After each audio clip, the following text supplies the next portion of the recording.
कहानी है रामपुर गांव की, जहां के मर्द महिलाओं को हमेशा नीचा दिखाने की कोशिश में रहते। अरे अभी तक खाना नहीं आया क्या? मुझे एक और शादी करने की जरूरत है। नहीं जी नहीं, ऐसा मत करना, वरना मैं कहाँ जाऊंगी। खाना लेकर मैं अभी आई जी। गांव की पंचायत में भी फैसले हमेशा औरतों के खिलाफ ही रहते। मैं जो फैसला सुनाता हूँ वो भगवान की आज्ञा होती है। इस लड़के ने अपने मन से शादी करके अच्छा नहीं किया। लड़के को घर भेज दो और इसकी शादी इसकी जाति की किसी लड़के से करवा दो, लेकिन ये लड़की, इसे तो गांव के बाहर निकाल दो। नहीं नहीं जमींदार साहब, ये क्या बोल रहे हैं? ऐसा नहीं हो सकता। मेरी बेटी मासूम है, इसे अच्छे बुरे की समझ नहीं है। अरे कहाँ जाएगी ये बेचारी? कहाँ जाएगी? इतनी चिंता है तो पूरे परिवार का गांव निकाला कर देते हैं। बेचारे पूरे बसे बसाए परिवार को गांव छोड़ना पड़ता है। चाहे जो हो, अगर बेटियों को कंट्रोल नहीं कर सकते तो गांव में रहने का कोई मतलब नहीं है। यहाँ औरतों को दब कर रहना होगा। कोई भी अपने हिसाब से कुछ नहीं कर सकता, सब ईश्वर की मर्जी से ही होगा। तभी गांव का एक आदमी दौड़ा दौड़ा आता है। सरपंच साहब, जमींदार साहब, वो कालिया है ना, उसकी बेटी पढ़ने के लिए शहर जा रही है। अच्छा, ये कब हो गया? और कालिया की हिम्मत कैसे हो गई ऐसा करने की? लेकर आओ उसे और उसकी बेटी को। बस फिर क्या था, हाजिर हो जाते हैं कालिया और उसकी बेटी सरपंच के सामने। अरे कालिया, ये क्या सुनने में आ रहा है? बेटी को इंजीनियर बना रहा है तू? और ये बता, गांव में तो स्कूल नहीं है, फिर कहां से इतनी क्लास पास कर गई तेरी बेटी? राधा, जो कि कालिया की बेटी है, उसे लगता है कि सरपंच उसकी तारीफ कर रहे हैं। सरपंच जी, मैंने ऑनलाइन पढ़ाई की है, डिस्टेंस लर्निंग से। सभी में मैंने अच्छे नंबर पाए हैं, जिसे देखते हुए शहर की इंजीनियरिंग कॉलेज में मुझे स्कॉलरशिप मिली है। वाह जी वाह, क्या होती है ये? पहले तो ये बताओ, फिर आगे की बात करते हैं। पूरा गांव राधा की बात सुन रहा था और राधा बोलती जा रही थी। तो ऐसे मैं फ्री में एक अच्छी शिक्षा लेकर गांव में जो कुछ परेशानियां हैं, जैसे बिजली, पानी और इंटरनेट जैसी समस्याओं के लिए काम करूंगी। मैं गांव को शहर से जोड़ने के लिए पुल का निर्माण करवाने का प्रस्ताव रखूंगी। मुझे पूरी उम्मीद है कि जल्द ही हमारा गांव भी तरक्की की राह पर चल पड़ेगा। राधा की बात सुनकर सारे गांव वाले ताली बजाने लगते हैं। सरपंच को समझ नहीं आता कि वो क्या करे। चुप रह नादान लड़की, गांव के खिलाफ जाने के लिए तुझे गांव से बेदखल कर दिया जाएगा, वो भी पूरे परिवार के साथ। और हाँ, अगर ठीक से गांव में रहना चाहती है तो ये पढ़ाई लिखाई छोड़ दे। हम तेरे लिए गांव का कोई होनहार लड़का देखेंगे। तभी गांव का एक आदमी बोल पड़ता है। अरे नहीं नहीं सरपंच जी, राधा बिटिया जो बता रही है, अगर वैसा हो जाए तो हम लोगों को पैसा कमाने के लिए बाहर नहीं जाना पड़ेगा। हाँ जी, और ना ही कोसों दूर पानी के लिए भटकना पड़ेगा। हमारे बच्चे भी अच्छी पढ़ाई कर सकेंगे और आगे बढ़ेंगे, ना कि हमारी तरह खेती करते बैठेंगे। क्यों गांव वालों, राधा बिटिया का साथ देना चाहिए ना। सरपंच देखता है कि गांव राधा के साथ है तो वो चुप हो जाता है।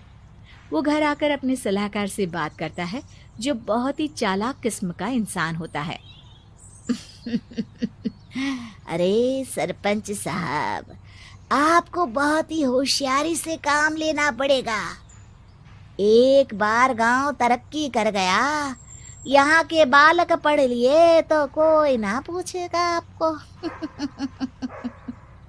और फिर ये जो बेटा और बेटी है ना आपके, इनको भी आम लोगों की तरह ही जीवन जीना होगा। हाँ, लेकिन करे तो क्या करे? वो ना आप मुझ पर छोड़ दीजिए, बस मैं जैसा बोलूं करते जाइए। अगले रोज सुबह जब गांव वाले सोकर उठते हैं तो राधा के घर के बाहर और साथ ही वो लोग जिन्होंने राधा का सपोर्ट किया था, उनके घर के आगे लाल रंग से कल आऊंगी लिखा होता है। कल आऊंगी, यह क्या होता है? अरे यह तो खून से लिखा है, लगता है कोई भूत प्रेत या चुड़ैल का साया है। चलो सरपंच जी के पास चलते हैं। सभी सरपंच के पास जाकर उसे सारी बात बताते हैं। अरे ये तो बड़ी मुश्किल की बात है। चलो मैं एक बाबा को जानता हूँ, उन्हें बुला लेता हूँ। सरपंच बाबा को लेकर गांव के घर के बाहर जाता है। ओहो, तो ये वो चुड़ैल है जो उन लोगों को निशाना बनाते हैं जो गांव को बदलने का सपना देखते हैं। वो गांव को ऐसे ही संपन्न देखना चाहती है, वो नहीं चाहती कि कोई बाहरी यहाँ का कायाकल्प करे। क्या तुम लोगों में से किसी ने गांव को बदलने की सोच रखी है? तभी राधा की माँ रोते रोते आती है। मेरी राधा घर से गायब हो गई है। अरे कोई तो बचाओ, मेरी बच्ची कहाँ गई?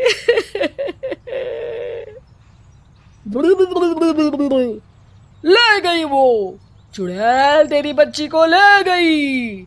अब वो उसे श्रापित करके छोड़ेगी, उस पर चुड़ैल का साया हो जाएगा। तभी बुरी सी हालत में राधा भी वहां आ जाती है। उसके बाल चुड़ैल की तरह फैले होते हैं और कपड़ों में खून लगा होता है। सभी राधा को देखकर डर जाते हैं। माँ, पता नहीं मुझे कौन उठा कर ले गया था। अरे दूर दूर हो जा चुड़ैल, अब हम लोग इस गांव में नहीं रुकेंगे। अरे कैसे बातें कर रहे हैं आप? कल तो आप मेरे भरोसे गांव का हुलिया बदलने, अपने बच्चों को पढ़ाने और तरक्की उन्नति की बात कर रहे थे, तो आज क्या हो गया आपको? ये फिर तुम लोगों को बहकाएगी। ये चुड़ैल गांव में आ चुकी है, ऐसे ही ये तुम्हारे घर के बच्चों को भी ले जाएगी। गांव वाले राधा को गांव से बाहर निकाल देते हैं। उसके माँ बाप रोते रहते हैं, लेकिन गांव वाले नहीं मानते। मैं भी अपनी बहन के साथ गांव के बाहर रहूंगा, लेकिन वो पढ़ाई नहीं छोड़ेगी। वहीं सरपंच के घर पर सलाहकार कहता है। देखा, सांप भी मर गया और लाठी भी नहीं टूटी। लेकिन अगले ही दिन सरपंच के घर के बाहर भी वही शब्द लिखे होते हैं। और फिर सरपंच की बीवी कहती है, हमारी बेटी को किसी ने अगवा कर लिया है। तभी राधा का भाई वहां आ जाता है। अरे गांव वालों, मैंने सरपंच जी की बेटी को देखा था। वो चुड़ैल उसे उठाकर ले जा रही थी। अरे क्या मजाक कर रहे हो? नहीं नहीं सरपंच जी, आप नहीं जानते। वो चुड़ैल अब आपकी बेटी में आ जाएगी, जैसे राधा के अंदर आ गई थी। तभी सरपंच की बेटी वैसी ही हालत में वहां आती है जैसे राधा आई थी। पापा, पता नहीं कैसे मैं गायब हो गई थी। चुड़ैल, इसके अंदर भी चुड़ैल का साया है, मारो इसे। अरे नहीं नहीं, इसे भी राधा के पास गांव के बाहर ही भेज दो। अरे चुप रहो, मेरी बेटी कहीं नहीं जाएगी और चुड़ैल वुड़ैल कुछ नहीं होता है। अरे कैसे बात कर रहे हो सरपंच जी? आप तो बोल रहे थे कि आपका फैसला भगवान का ज्ञान होता है, तो अपने पर बात आई तो अब आप ऐसे बोल रहे हैं। अरे ना ना ना, आपको अपनी बेटी को त्यागना ही होगा। अरे बुलाओ बाबा को।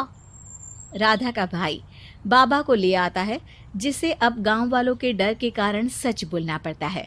मैं कोई बाबा नहीं हूँ, मैं तो मोची था। ये सलाहकार महोदय ने मुझे कहा था एक्टिंग करने को। अब वो मुझे पैसे देने वाले हैं। अब मुझे माफ कर दो।